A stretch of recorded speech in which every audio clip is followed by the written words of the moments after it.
welcome to the Procurement Games podcast and open conversations where we pose a question, is the field ever leveled in our favor? Of course, we are talking about procurement and contracting of minority, women, and veteran-owned small businesses deemed to be the underutilized firms in government and private corporation contracting. So, my name is Arlene Pingle, and I am a proud Filipina-American entrepreneur. I lead Mackey Company, a strategic consulting organization focused on procurement supply chain management. We basically help government agencies and private companies design race, ethnic, and gender-conscious contract policies and procedures. More importantly, we help folks like you build capacity, capability, and sustainability. We hope that with the stories we share of entrepreneurs like yourself, that you learn a thing or two to help you strategize for the win. Each week, we feature a minority, veteran, or women-owned small business, and once a month, we feature a trailblazer who is paving the way to help move us forward in this ever-challenging and changing world of procurement. In our studios today is someone that I'm really looking forward to learning about the HR realm. Stacy Powell, Senior HR Consultant and President of SJP Independent Consulting. Welcome to the studio, Stacy. How are you today? Thank you, Lynn. It's a pleasure being here. Thank you. Wonderful, wonderful. Well, I'm excited because most of our entrepreneurs sort of just dabbled in the HR world. They don't necessarily focus on, the rules, the regulations, and such. We just kind of hire on an as-needed basis and whether we have a contract or not. And so the lens that you're going to have and you're going to share with our listeners today is going to be really, really interesting. With that said, we kind of want to know more about you first. Understand where you came from, what your background is, how you got into the industry, and what was your inspiration to becoming an entrepreneur. So let's get you started there and share with our listeners what Stacy Powell is about. All right. So I started out as a medical student at UAB, and I guess by nature, I wanted to be a physician. When your teachers ask you, what do you want to be when you grow up? You think of the most lucrative thing. You're like, I want to be a physician. So that's what I went to school for. Yeah, the money. That's what I went to school for. I wanted to become a physician. And then, while I was in school, I was like, I really don't like this. I really like talking to people and seeing people while they're well, not while they're ill. Sure. So that didn't work well for me. And I decided to go then into social work and psychology. I worked at South Trust Bank. I worked my way through college. And I always kept a full-time job as well as went to school. And I worked in HR. As an HR assistant, HR journalist, and I liked my job because that's what it was to me. It was just a job until I graduated and went into my major after graduation. So as I was doing this, I was thinking, well, I know it's much more for me out there. I'm going to quit my job and I'm going to become this social worker and I'm going to go into psychology. And then when I did that, a couple of times into it, I talked to my managers at work and they said, what do you want to do? What do you want to do here? Because you're applying for different jobs within the bank. Like, what exactly is it that you want to do? And I really couldn't answer that question. But it wasn't until I was actually in that role and I started talking to people and I enjoyed, again, the physical piece, being there, having that human side, talking to people, that I realized that maybe this is the role for me. So then I decided to go into human resources. And the moment I decided just to stay at the bank, be in human resources, move up within the company, South Trust then decided that they were going to merge with another bank and I lost my job. So then I really had to make some lifelong decisions. Like, what am I going to do? And then I was called by a consulting firm and I like consulting. I learned all the journalist pieces by working as an HR journalist. And that's really what started me into consulting and then being in HR. And so falling into it by default, literally falling into it is really what triggered it. So what got you into entrepreneurship? Well, as the consulting firm that I work for, I noticed that they depended on me for a lot of stuff. And I literally did everything from them, from sales to procuring those contracts, being able to go in, I managed the workload myself. Profit and loss statements. I basically ran the business while they collected the money. So I'm thinking, if I can do this for them, why can't I do it for myself? So that's what started my wheels turning into going into, but I was too afraid to just jump out on faith, right? Absolutely. So then I decided, okay, well, I'm going to work a full-time job and still kind of work on my business as well. And the more time I spent working on that job, the less focus I had on my own business. Absolutely. So that was a part of my problem the entire time, because I felt like I needed that full-time job, and I still needed the on-the-job training, but I felt like I needed that full-time job while I was still trying to grow my business, and I couldn't, because what I was doing was I was growing their business and putting my business on the back burner. Well, and that's the realization for most entrepreneurs is I'm doing all of this to grow somebody else's company, and I could do this for myself. You know, that fear. Yep. Of can I do it enters our mind, and that's what keeps us, you know, in the job mode versus the recognition that I can do this.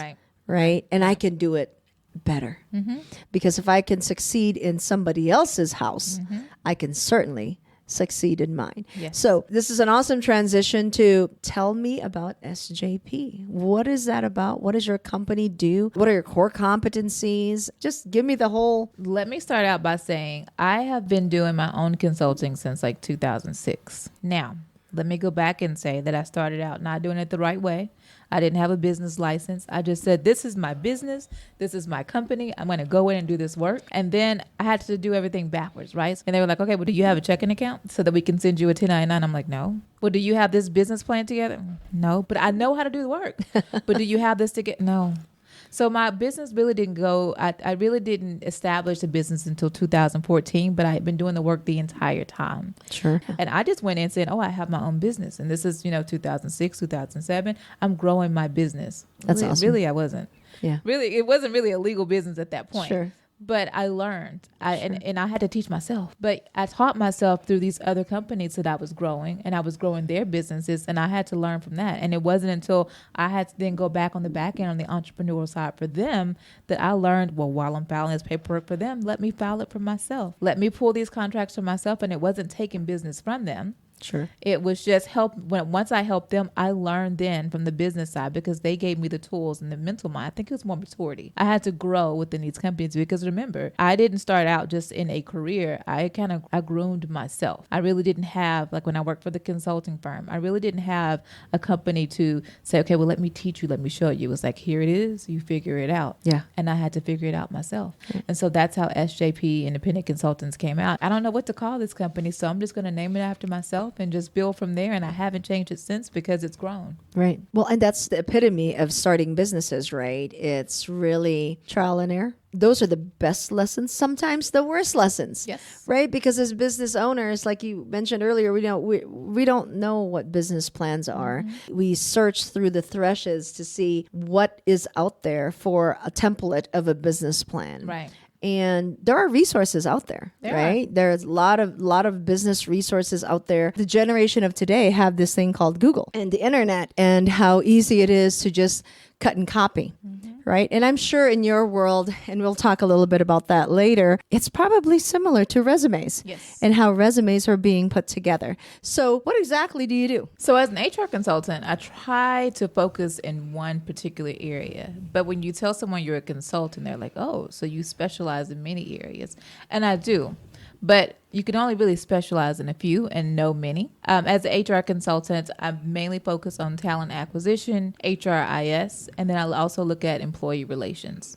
Employee relations from a union standpoint, as well as just the typical employee standpoint. One of the things I can say is that I'm a generalist at heart, so I've got lots of experience, but I only like to focus on certain things. One of the things that I love most, though, about HR is putting the human piece into it. So anything that involves the human piece. So I wanted to focus mainly on that benefit standpoint, health insurance. I want to help people. This is what I want to do. I want to get back down to that core piece. And then I was like, HIPAA, laws. So then I kind of pulled away from the benefits piece because then, things continue to change, especially in the COVID world and trying to figure out what's, HIPAA and what's not. So now I just have those three core areas that I really focus in, then stay on that human piece. I think about human capital.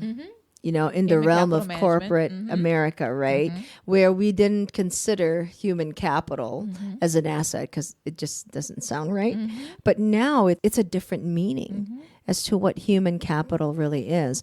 And we talk about workforce versus labor pool. Right. And we develop ecosystems nowadays, right, within each realm to ensure that it's a holistic approach.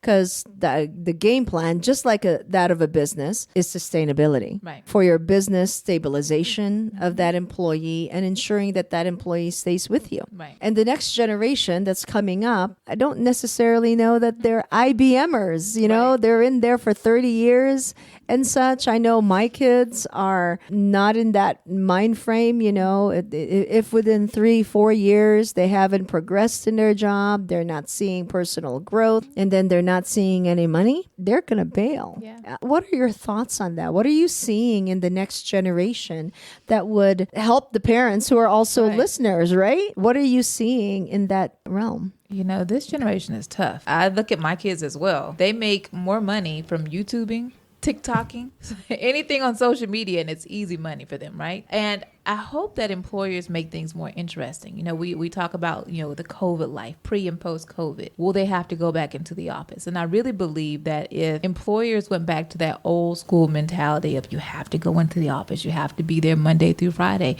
8 to 5, take your 30-minute lunch, eat your little sandwich at your desk, we're going to lose this generation. It has to be where they're able to have their work-life balance or be able to combine the two, right? It has to be where they can work from home. It has to be where they have that flexibility, that time where they can't just get 2 weeks off of work. Those days are over. I mean, they're used to being able to vacation, especially since COVID. They're used to being able to vacation when they want, take time with their families, go to Starbucks. And it was a funny skit that I saw before, but it's so true. So when you hire this new age, they're looking to go to Starbucks in the morning, get their coffee, be able to check their emails, check Instagram, check Snapchat, then go into TikTok, have their Starbucks, and then they can work and they can focus, but then take a little break in between, check to see if they got any replies or any hits on it.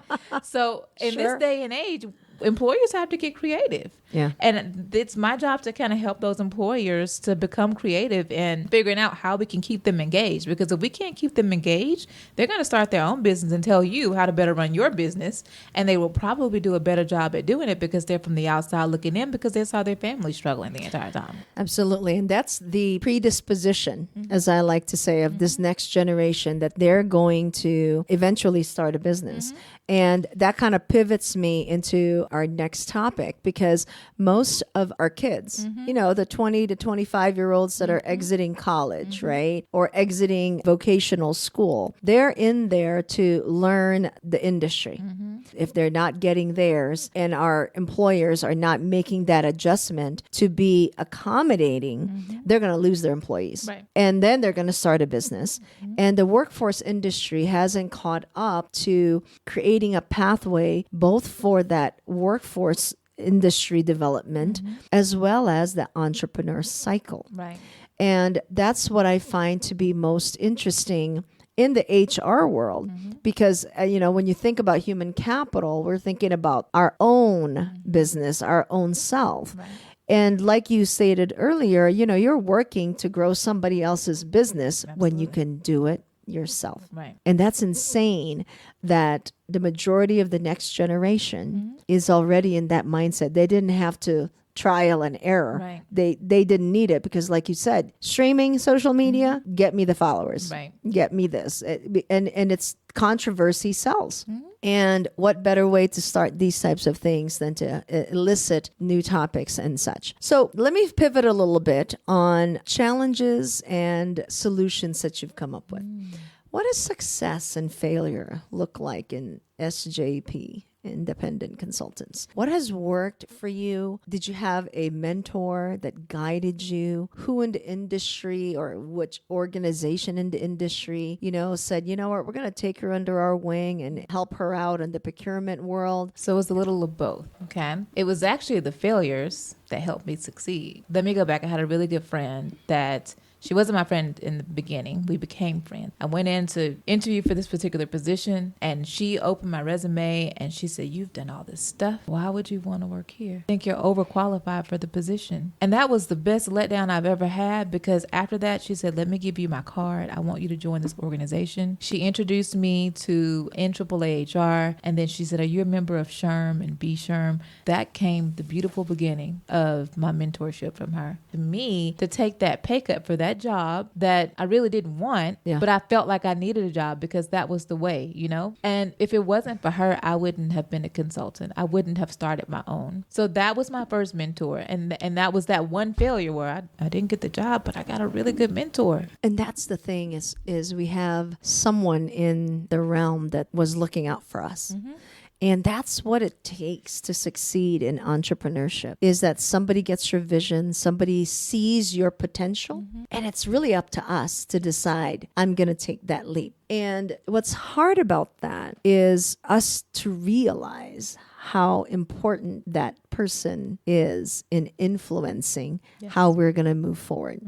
Did we believe ourselves? You know, with a little tweaking, with a little modifying here and there, it works. What I admire about that story, Stacy, is you opened your mind. You weren't closed off. You didn't let that fear of success, that fear of failure, that fear of the unknown take control. And those are the 3 pillars that I always talk about when I talk to business leaders and entrepreneurs, is those 3 pillars are hard to overcome. Here you are meeting this individual that inspired you to do something. And while depressing, that job was clearly not meant for you, right? Like you say, you're a generalist to begin with, and here you are on your own. So it's the path of the unknown, right? I was a corporate girl. I go into places and think that, okay, I can go into construction. I can do this. And it wasn't until, honestly, that I had to move here. I had to move away from my family, away from the influence, away from the Southern way of thinking, fresh mindset. And I pulled away from that old way of thinking just to be able to reinvent myself. Absolutely. And that's the key right there, is recognizing that you've got to do it for self. So it's not even a question for entrepreneurs that they don't know what they're doing. Right. It's really the rest, is how do you manage a business so that it's sustainable? How do you operate it so that money continues to grow? A lot of entrepreneurs take that journey to go, you know, the ups and the downs, the successes and the failures, to figure out what does that look like and where does that go. Let's talk a little bit about procurement. What has that looked like for you? Has it been easy? No. Of course not. It never is. It never is. What's out there for you in terms of procurement? What's not working for a Black American woman in the HR realm? I've always had a problem in procurement, honestly, because I feel like I have these great ideas, but I was never heard. So I felt like I needed to always give this idea to my non-colored counterpart and have them share it. And then once they shared the idea, they would run with it as if it was their own idea. And I'm like, and so there was nothing I could do because there was no proof that I gave it to them. And I went through that for a number of years. And I think it's never really gone well for me because I have the ideas, I have the plan available, I have everything there. But then I was too afraid. What was the turning point for you? From having the ideas and then me not being placed on the team sometimes. I give them the ideas. I said, we want you on our team. You do all the work, though.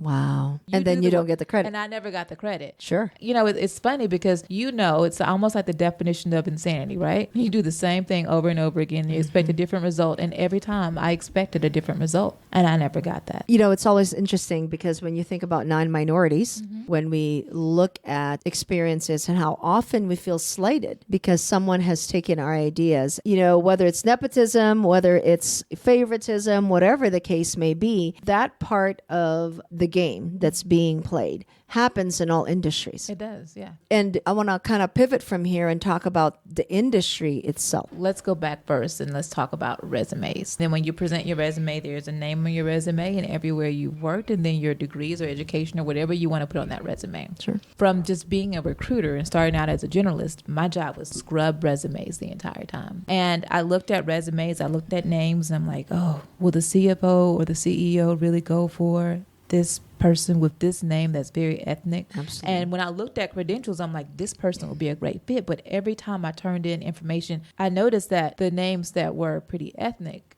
were returned to me versus those that were pretty neutral and you couldn't tell. And it's sad that you have to think that way. Right. But I've also told people in helping them build their resumes that you can't help the name that you were born with, but maybe do a first initial, then a middle name, or a first initial, then last name, where they really can't tell, and then blow them away with your resume. But make sure that you present the information in a way that they can't help but look at your resume regardless of what your ethnicity is. Even in procurement, we should not lead with our minority card, our woman card, our veteran-owned business card. We should lead with, this is what I can do. Right. Qualify me based on my knowledge and experience, not because of race, not because of ethnicity, not because of gender. Now, in your HR world, I'll put you on the spot. How do you position communities of color for the win? But one of the things I do tell people of color is that if the position requires for you to have a high school diploma, we want to make sure you have a bachelor's or a master's. We want to make sure you over excel. And then another thing is overcompensate your needs. So if, say, for instance, you know, they need one thing, really sell yourself on the resume. And I know in the business template world, it's easy to Google. People can do the same. I mean, I've done it when I'm going into organizational structure to create job descriptions. I'll go surf Indeed. I'll go surf Monster. I'll go surf all these different platforms for employment to see who's got the best definition. Is it still encouraged in the industry to go resume cut and paste? no. So you're saying we shouldn't do that? No, absolutely not. We don't do that in business plans either. No. It's a good thing to be creative in your wording. My name in bold and making it blue. Picture in a resume? No. Okay. No. Because lately it's been... That's been a thing. Yeah. But the thing is that once you put your LinkedIn profile information on there, they're going to look it up anyway. Sure. Because they say that we're not supposed to use social media as a way to hire, but we do. That's what LinkedIn is about. LinkedIn is for, Yeah. right? With your more seasoned candidates, they don't want to age themselves. Like, I don't want to age myself. Absolutely. So I take off my high school. That's not supposed to be on there anyway. I take off the years that I graduated from college because I don't want you to see how old I am in my resume. I'm one of those, anything over 10 years, don't count. Remove it. Like, for me, from a standpoint, I look at talent acquisition in a different way. I don't always look at it as, let me go and post this job on Monster. Let me post this thing on LinkedIn. I look at it as, how can I acquire talent within my organization? Because I may have the talent right here. I don't want to just pull random resumes and get a warm body in, where some recruitment firms are just trying to find people and feel quick. Let me shift gears since we have an HR specialist in the house, and I want to give some guidance and advice for our entrepreneur listeners here. As I alluded to earlier, most entrepreneurs, we just hire contract basis or when a project arises. And we bring about the conversation of employee versus contractor. You're an HR specialist. When you're walking into a company and you're pushing for talent acquisitions to understand who's in their world and who's in their service, and I tell you, I'll just 1099 them. The difference in a W-9 contractor versus a W-2 employee is that W-2 employee has to take guidance from you. You're telling that person, we need you here between these hours. The expert that you hire, you bring on, which is your contractor, they know the business. They know what they have to do, and they're going to get things done. They're going to come in as the expert to get those things done. So that's the difference, because you're hiring an expert that you can't tell be here between 8 to 5. They're an expert at this. They may get this thing done in 2 hours. And so with my company, what I do is I hire experts. So say, for instance, if I need someone that's a compensation specialist to work on this project, I hire that compensation specialist. I provide them with the scope of work. They go in, they do their thing, and then they're out. Same thing if I need someone for benefits. I'm hiring that benefits professional. They're going in as a professional. They're meeting with who they need to. I'm not giving them instruction because they are the professionals. If you're hiring someone as an employee, you're going to give them a job description that dictates how they represent the organization. Right. Hiring a contractor, while they may represent in behavior, they represent the project and the work that's done. Yeah, and you tell me what you think is best as a professional. That's right. Right. It's the guidance. They are independent of doing the work, and you don't have to dictate to them line by line methodology. Whereas an employee, you would need to shape. I caution a lot of small businesses, because if you start telling that individual, this is how you do things, this is my way, you've gone and shifted them to an employee status. Absolutely. And that's I think is a key factor there. And some employers are pretty slick about it, right? So they say, we're hiring you as a 1099 contractor, but let me tell you what you need to do. Absolutely. That's not Absolutely. how it runs. Yeah. Well, and especially now, with